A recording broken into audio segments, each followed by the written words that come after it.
Bonsoir à tous, vous êtes bien sur 8 Mont-Blanc. Nous sommes le lundi 10 juin 2019. Comme tous les soirs, c'est l'heure de votre journal local. On commence tout de suite avec les titres. C'était une journée de grand nettoyage ce dimanche au Pradly-Sauman. Malgré une météo capricieuse, de nombreuses personnes sont venues nettoyer la station des déchets accumulés pendant la saison hivernale. Et puis visite d'une entreprise dans ce journal, une entreprise haut-savoyarde qui recycle du bois en partenariat avec des industriels de la région.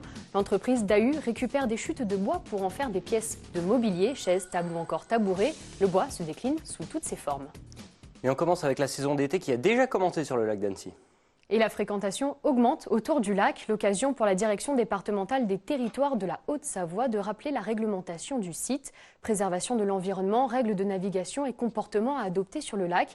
Les règles sont nombreuses. Camille Révollet nous en dit un petit peu plus. Reportage. À bord d'un bateau, la gendarmerie et la direction départementale des territoires de la Haute-Savoie arpentent le lac d'Annecy à la recherche de potentielles infractions. Rapidement, un pêcheur est repéré proche des roselières. On a un monsieur qui a cumulé plusieurs infractions. Donc la première déjà, ce qui nous a interpellé, c'est qu'il était proche des roselières.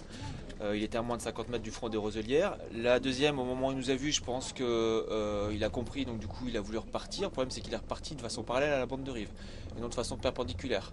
Donc deuxième infraction. Et la troisième infraction, c'est que quand on contrôle les éléments de sécurité à bord de son bateau, il n'a pas son gilet de sauvetage. Donc là concrètement, le monsieur il a un avarie sur son bateau, il se retrouve à l'eau, avec le vent, etc. Et ben sans gilet de sauvetage, il risque simplement de se noyer.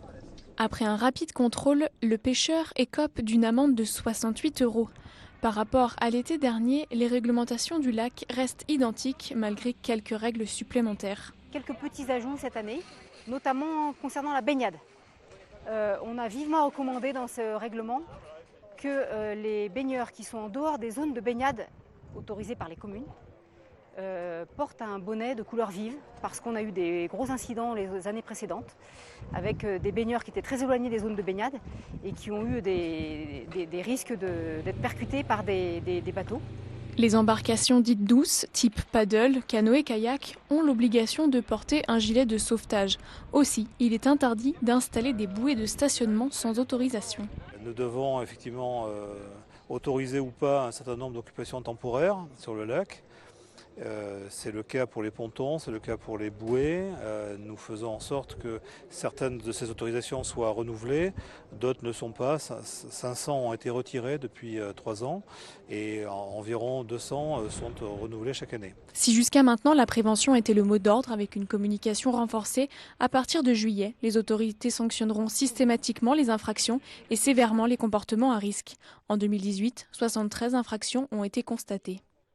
Des changements sur le Léman. Il n'y aura pas de jet ski sur le lac Léman cet été. Depuis le 1er juin, les véhicules nautiques à moteur sont interdits sur la partie française du lac. C'est ce que précise le nouveau règlement de la navigation du Léman, des pratiques déjà interdites sur la partie suisse du lac. Invisibles, ils apparaissent quand la neige fond. Il s'agit des déchets des stations de ski laissés par les skieurs. Comme chaque année, les stations s'emploient à nettoyer leur domaine avant que la végétation ne pousse et ne recouvre toutes ces saletés. Le Pradly-Sauman n'échappe pas à la règle. Ce dimanche, de nombreux bénévoles sont venus briquer le domaine skiable. Camille Révollet était sur place. Des morceaux de plastique, pas mal de mégots, des paquets de des choses à manger. Et puis, voilà, des gens qui sont pas très civiques. Les mégots sont les principaux déchets ramassés par Elodie et sa fille Sophie. Ils sont partout et particulièrement sous les remontées mécaniques. Ce matin, on s'est levé assez tôt pour ramasser les déchets dans le domaine skiable de Pradly-Sauman, pour que la montagne soit propre et pour qu'on puisse skier dans de bonnes conditions l'hiver prochain. Parsemés sur l'ensemble du domaine skiable Pradly-Sauman, les bénévoles ramassent les déchets laissés par les skieurs pendant l'hiver. Les petits comme les grands remplissent les sacs poubelles. Très organisés, rien n'est laissé au hasard. La station est passée au peigne fin. On a comptabilisé à peu près 75 personnes qui se sont déplacées, on s'est donné rendez-vous côté Pradly et puis voilà, maintenant on se trouve à Sauman pour récolter et comptabiliser tous les déchets qui ont été récoltés sur les pistes de ski. Depuis 2007, chaque printemps est l'occasion d'un grand ménage du domaine. Les détritus retrouvés sont en grand nombre mais en diminution depuis une dizaine d'années.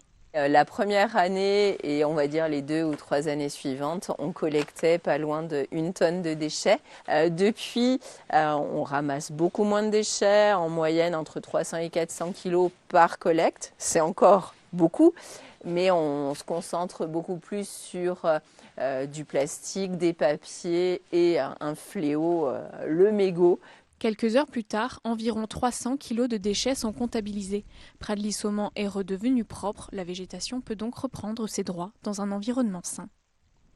Prospérer sans nuire, c'est la devise d'une jeune entreprise de Haute-Savoie. Son nom, DAU, comprenait déchets à haute utilité territoriale Savoie Volonté, crée du mobilier en recyclant du bois. À l'origine, 2 hommes, Bruno Rey et Christian Chanal. L'un a eu l'idée et l'autre le savoir-faire. Rencontre avec une entreprise qui a fait le pari du recyclage. Reportage signé Juliette Vincent-Seigné. Le DAU n'est pas un mythe, il a trouvé refuge à Métais. DAU, c'est le nom de cette entreprise qui recycle du bois en mobilier. À l'initiative de ce projet, Bruno et Christian. La volonté de DAU, c'est de montrer qu'on peut faire mieux que ce qu'on fait à l'heure actuelle avec les déchets et les transformer en ressources. Et pour notre part, on fait du mobilier à partir de déchets bois collectés auprès de partenaires industriels. En partenariat avec plusieurs sociétés de la région, le duo récupère différentes chutes de bois. Dans l'atelier, les matériaux sont démontés, décloués et sciés. On a fini de raboter, de préparer nos planches, on les a sciées. Et là, du coup, c'est la phase de collage où on va faire justement des pieds. Hop, voilà, ça va se faire comme ça. L'épiétement pour nos fauteuils. Chaises, bureaux, tables de chevet, des créations avec un point commun, 0 gaspillage. On part justement du déchet pour faire notre design. C'est-à-dire qu'on ne va pas partir d'une idée d'un dessin qu'on aimerait, mais on part de notre matière, de ses contraintes, c'est-à-dire de la taille de nos traverses qu'on a récupérées, de la taille des planches. Et à partir de là, on a essayé de dessiner du mobilier assez sobre et aussi facile, on va dire, à réaliser pour pouvoir plus tard le confier à d'autres personnes. À terme, l'équipe souhaite employer des hommes et des femmes en insertion. Une entreprise donc pleine d'ambition, tournée vers un futur durable et solidaire. C'est déjà la fin de ce journal. On se quitte sur ces images de la 4e édition de l'Alpsman. Ce samedi, 509 triathlètes s'étaient donc donné rendez-vous à Annecy pour participer à cette course plus qu'exigeante. Au programme, 3,8 km de nage, 180 km de vélo et un marathon composé de 17 km de montée avant d'atteindre le Semnoz à 1700 mètres d'altitude. Sur le podium cette année, 2 Français, Thomas Lemaître et Linda Guinozo. Ils ont bouclé la course en 11 et 13 heures d'efforts intenses. Bravo à eux. J'aurai le plaisir de vous retrouver demain pour un nouveau journal. Passez une très bonne soirée.